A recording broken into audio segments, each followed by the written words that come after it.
রাজধানীর গুলশানে বিএনপি চেয়ারম্যানের রাজনৈতিক কার্যালয়ে দলের সর্বোচ্চ নীতি নির্ধারণী ফোরাম জাতীয় স্থায়ী কমিটির বৈঠক শুরু হয়েছে। এ নিয়েও আরও জানাতে সেখান থেকে যুক্ত হচ্ছেন সহকর্মী সিউল আহমেদ। সরাসরি চলে যাচ্ছে সেখানে।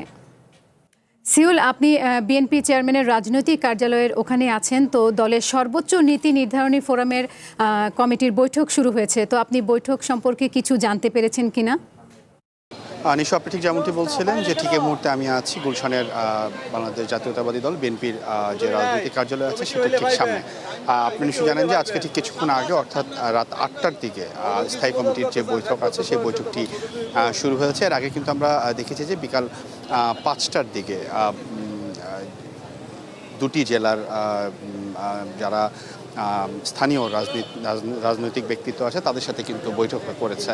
আমি যদি একটু আপনাদেরকে দেখাই তাহলে হয়তো আপনারা দেখতে পাবেন এই পিছনে যে ভবনটি দেখতে পাচ্ছেন ঠিক এই ভবনেই কিন্তু বৈঠক শুরু হয়েছে 8টার দিকে। স্থায়ী কমিটির যে সদস্যরা আছে তারা সকলে এক একে করে এসেছেন। আজকে বৈঠকের যেই বিষয়গুলো আসলে মূলত প্রাধান্য পাবে তার মধ্যে অন্যতম হচ্ছে রাষ্ট্রপতি নির্বাচন, এবং রাষ্ট্রপতি নির্বাচন নিয়ে যে আলোচনা এতদিন যাবত চলছিল সেটাও কিন্তু এই বৈঠকে আজকে বৈঠকে উঠবে বলে আমরা জানতে পেরেছি। এছাড়া আজকে বিকাল 5:30টার দিকে নওগাঁ এবং জয়পুরহাট এই দুটি জেলার যারা স্থানীয় রাজনৈতিক নেতারা আছেন তাদের সাথে দলীয় যে কর্মসূচি কিংবা দলের কী অবস্থা সে সকল বিষয় জানার জন্য কিন্তু তাদের সাথে বৈঠক করেছে। এবং আমরা শুনেছি যে এরকম এই বৈঠকগুলো কিন্তু প্রায় প্রত্যেকটি জেলার যারা স্থানীয় রাজনীতিবিদ আছেন তাদের সাথে কিন্তু কিংবা নেতাকর্মী আছেন তাদের সাথে কিন্তু এই বৈঠকগুলো চলবে। এছাড়া আমরা যতটুকু জানতে পেরেছি সেটি হচ্ছে যে আজকের যে বৈঠকটি হবে সেই বৈঠকটির সভাপতিত্ব করবেন বিএনপি চেয়ারম্যান ও প্রধানমন্ত্রী তারেক রহমান। এবং দলীয় যে সূত্র আছে সেই সূত্রগুলো থেকে আমরা যতটুকু জানতে পেরেছি যে আজকের বৈঠকে রাষ্ট্রপতির মনোনয়ন বিষয়ে আলোচনা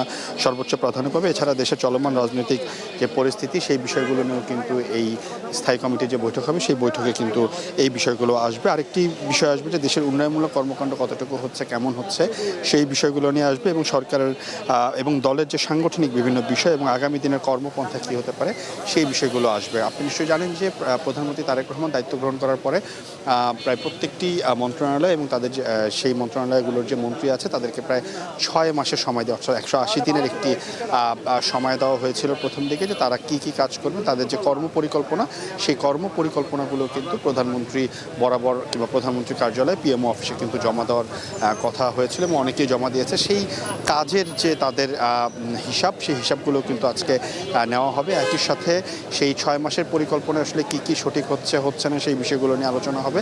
এবং আপনি নিশ্চয়ই জানেন যে এই কয়েকদিন আগে সাবেক রাষ্ট্রপতি মোহাম্মদ শাহাবুদ্দিন পদত্যাগ করেন এবং এরপরে কিন্তু ভারপ্রাপ্ত রাষ্ট্রপতি হিসেবে দায়িত্ব গ্রহণ করেন তখনকার স্পিকার মোহাম্মদ মেজর হাফিজউদ্দিন। এবং এরপরে কিন্তু প্রায় আলোচনায় আসে যে আসলে নতুন করে কে রাষ্ট্রপতি হতে পারে কিংবা এই রাষ্ট্রপতি নির্বাচন কবে হতে পারে, এই সকল বিষয়গুলো কিন্তু আজকে এই ফোরামে উঠবে কিংবা এই বৈঠকে কিন্তু উঠবে। এবং আরেকটি বিষয় হচ্ছে যে দলীয় যে নেতাকর্মী এবং তাদের যে দলের যে পরিকল্পনা, আসলে প্রত্যেকটি জেলায় আসলে যে পরিকল্পনাগুলো হচ্ছে দলের নেতাকর্মীদের নিয়ে, কারণ আপনি নিশ্চয়ই জানেন যে সামনেই কিন্তু স্থানীয় নির্বাচন আছে। প্রায় প্রত্যেকটি জেলা উপজেলায় কিন্তু উপজেলা চেয়ারম্যান নির্বাচন হবে এবং জেলাগুলোতেও নির্বাচন হবে, একই সাথে সিটি কর্পোরেশনগুলোতে নির্বাচন হবে, ঢাকার ভিতরে কাউন্সিলর নির্বাচনগুলোও কিন্তু হওয়ার কথা রয়েছে।